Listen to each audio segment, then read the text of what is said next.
Agreed.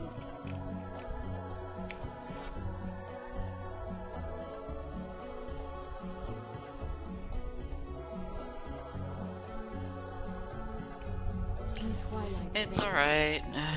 It's not letting me. It's alright.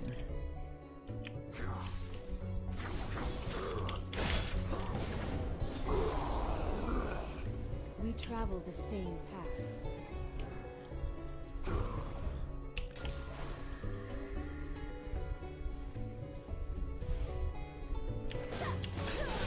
Without question.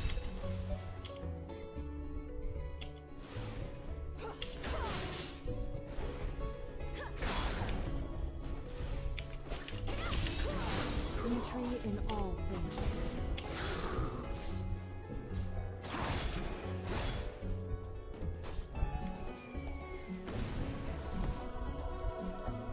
Understood.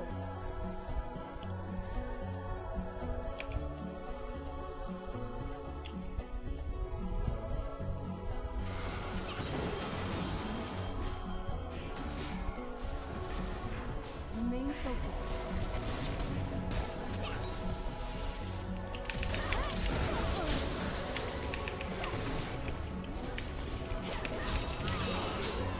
We travel the same path.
Oh crap, how long have I been having my mic on for so long?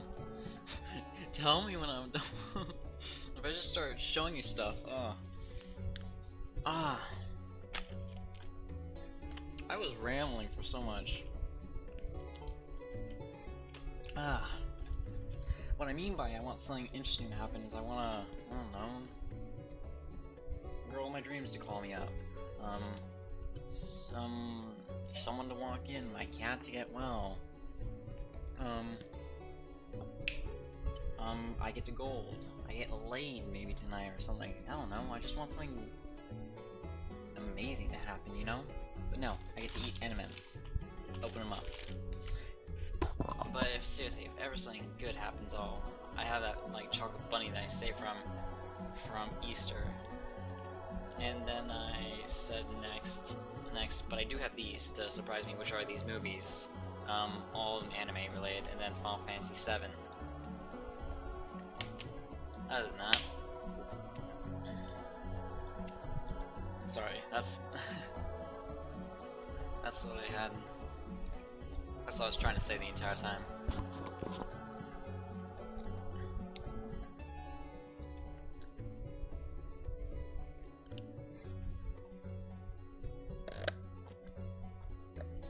But really?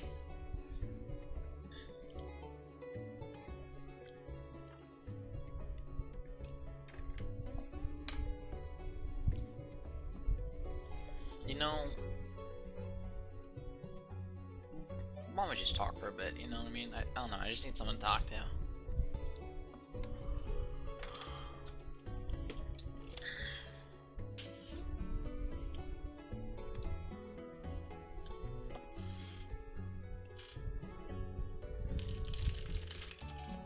Aren't you on EU, right?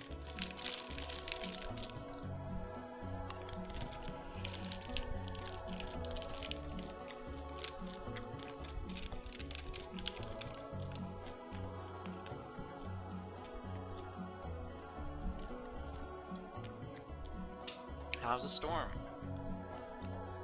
How hard is it raining? Is it raining cats and dogs, or is it lightly? Is it hailing?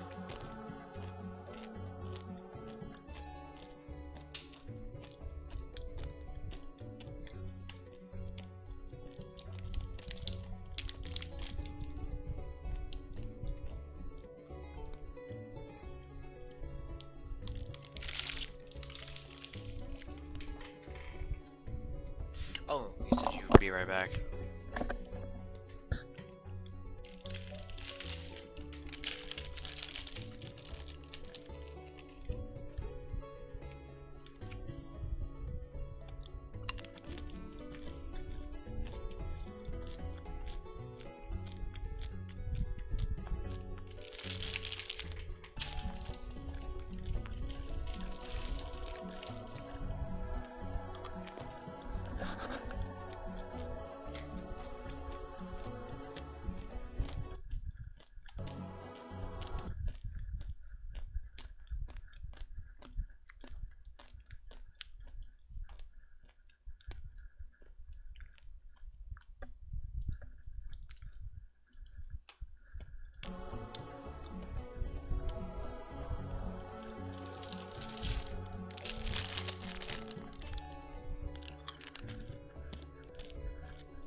Run! Run! The moon is falling! OMG, we're all going to die! Or are we?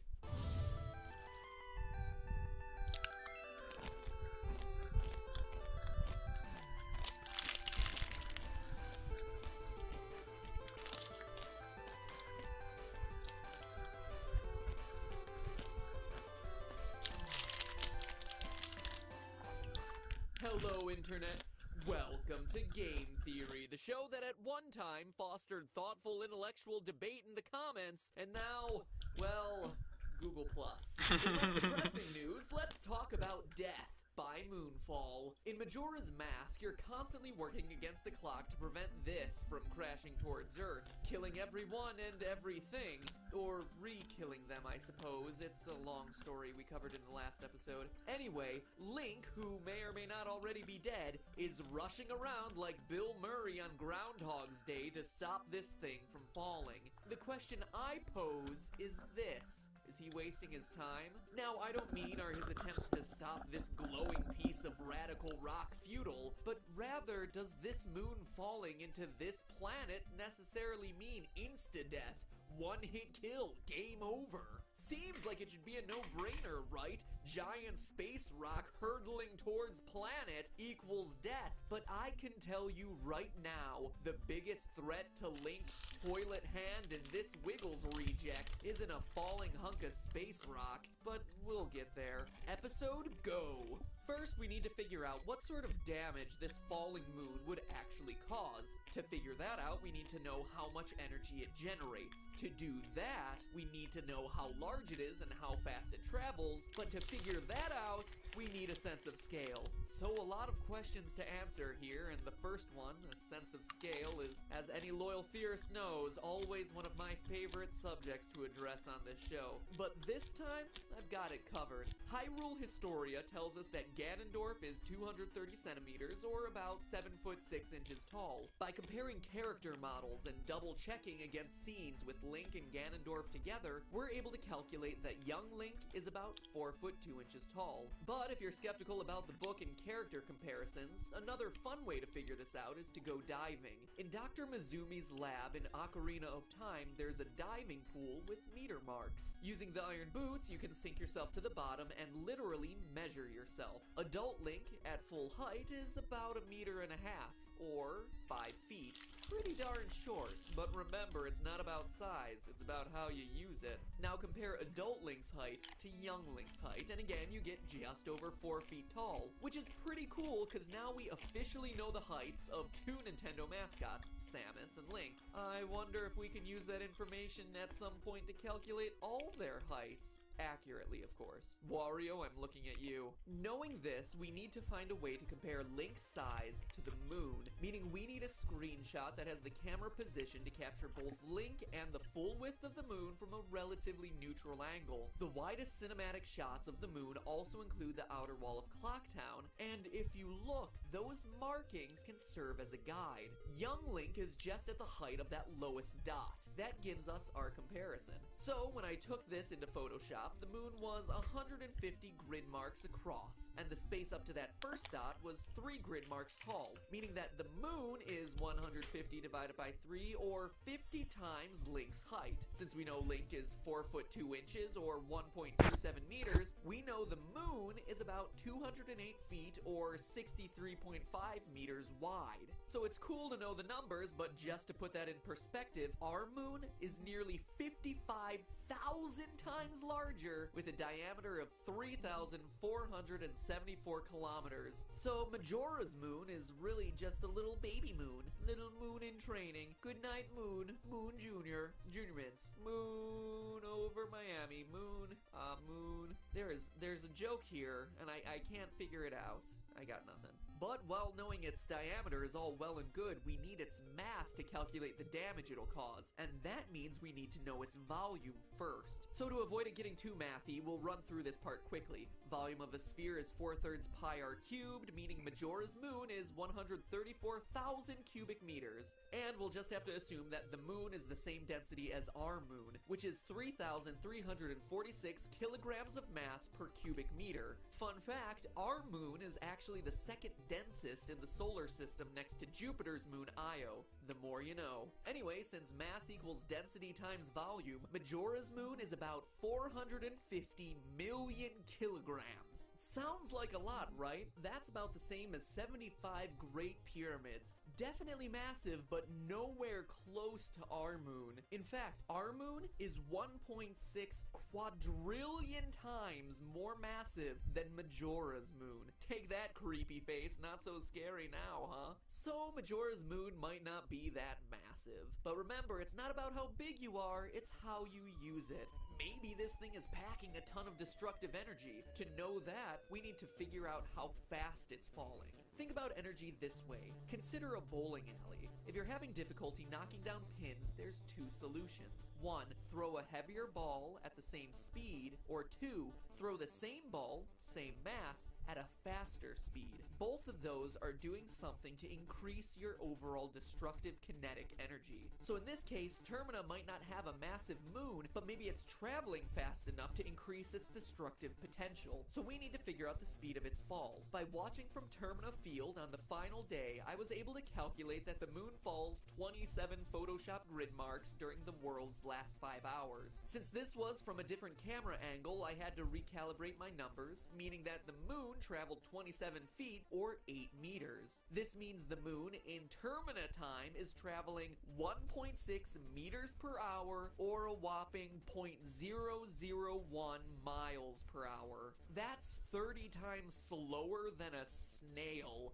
Oh, scary. But it gets even more underwhelming when you look at the energy it's producing. Kinetic energy equals 1/2 mass times velocity squared, knowing that the mass is 450 million times 0.004 meters per second. Just so you know, I had to convert that 1.6 meters per hour into a more standard format to work in the formula. That equals an astounding 36 joules of energy. 36. Now, you might be asking yourself, what does that equal? Well, wait for it. In the second you just waited, your body released twice that amount of energy in the form of heat.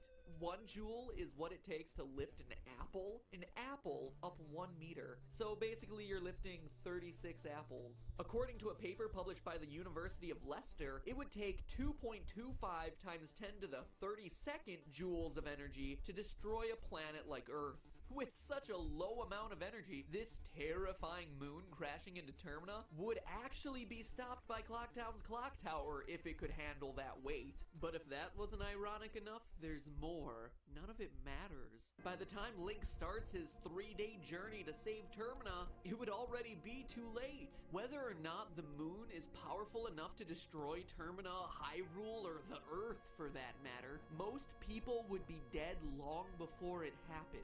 Here's why.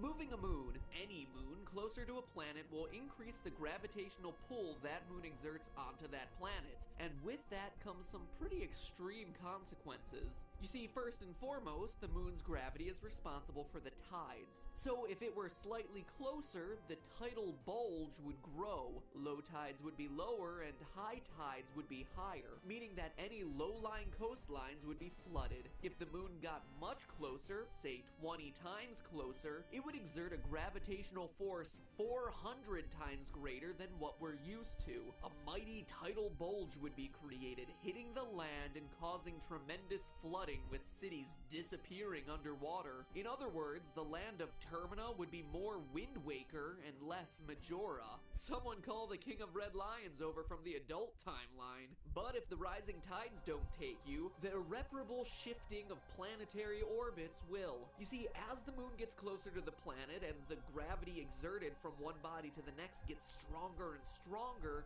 the delicate balance between the Earth, or whatever planet Hyrule and Termina exist on, and their respective moon gets thrown off more and more. This in turn results in its orbit changing, and with a changing orbit, the climate of the planet also will see a shift. Wild fluctuations in weather occur, with changes in gravity and with weather and with climate. That also means we're going to see more natural disasters, increased earthquakes, tsunamis, hurricanes, tornadoes. The list can go on and on. It's like a giant astral game of dominoes that hinges on an incredibly fine balance of gravitational pull, despite us talking at the level of planets here. When you look at it this way, it's incredible that some perfect natural balance was found on Earth for us to be able to survive and live here. One little shift in a gravitational equation here or there, and we wouldn't be here today to talk about the hypothetical effects of a hypothetical moon crashing into a hypothetical world. To sum up, the largest threat that this moon poses to Termina Isn't it crashing into the Earth like an asteroid? Between the shifting waters, the fluctuating gravity, the destabilized rotation in orbit, the altering climates, and intense weather conditions, Link would be lucky to survive long enough to see the moon touch down. With Termina's moon hanging so low in the sky that early in the game, in a realistic portrayal, the damage would already be done. No amount of repeating the same 3 days would change that. But hey, it's just a theory. A game theory. Thanks for watching. Welcome back to the Super Amazing End Card Tournament, where over the last few episodes, I was successfully able to convince you that Mario is a monster, and most of you want to get your Zora on to take your chance with Princess Ruto, post 7-year jump, I hope. This week, I'm asking you something simple. What game series do you want to see me tackle in upcoming episodes? Here are some options. Classics like Mega Man and Kirby, modern FPS games like Call of Duty and Battlefield, they're all the rage with the youngsters nowadays, PC games like Half-Life and StarCraft, or something else. Let me know by clicking, let me know by leaving a comment if you can stomach Google+, and I'll put it on the schedule.